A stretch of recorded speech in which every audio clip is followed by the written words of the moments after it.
So you told me the sound that you hate the most. What about the sound you like the most? What is the most pleasant sound that you've ever heard, do you think? I'm just curious. Wow. Well, I guess I've been literally moved to tears in a few orchestra or live performances before with a sound Sure. this. I remember being in Philadelphia, seeing a trumpet player playing a solo with, in the Kimmel, I think it was in the Kimmel Center. I don't remember which venue it was. This was a long time ago. And I just remember it was so moving because it was so beautiful. The piece was beautiful. The playing was beautiful. Well, you'd know, The right? acoustics was beautiful. Everything just came together, and it was just, and there's, I don't know how many of you are like this out there, but I can be emotionally moved by instrumental music very easily. Doesn't need to have lyrics. In fact, for me, lyrics have always been secondary about music for me. It literally took years for me to start actually paying attention to the lyrics in songs. I couldn't care less what the lyrics were in any songs. It was the weirdest thing until I was well into my 20s.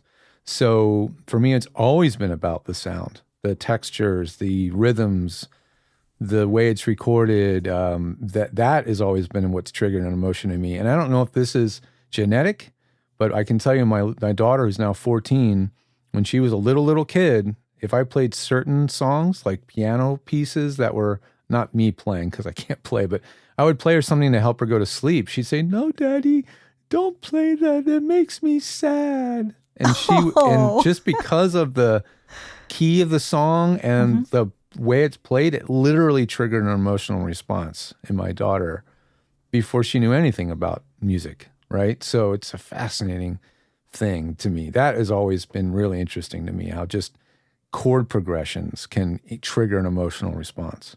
Oh yeah, and I so agree. I mean, I'm the same way.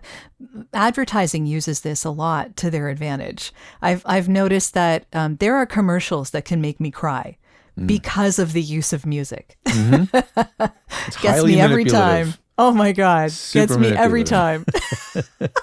It's better to watch some commercials with the sound off, but then you can't hear the voiceover, so that doesn't work either.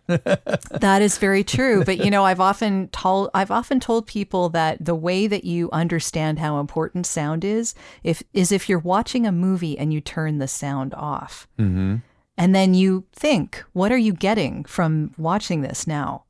Because you can see what's going on. You can catch probably the plot. You can figure out what's happening. But do you care? You don't really care about it. Yeah, absolutely true. Yeah. As a kid, when it was a scary movie, I didn't cover my eyes. I covered my ears. Yes. Yeah. I still remember that. Cover my ears. Yeah. I can watch whatever is on the screen, horror, whatever. If you turn the sound off, that's it. No problem. I'm fine. Yeah.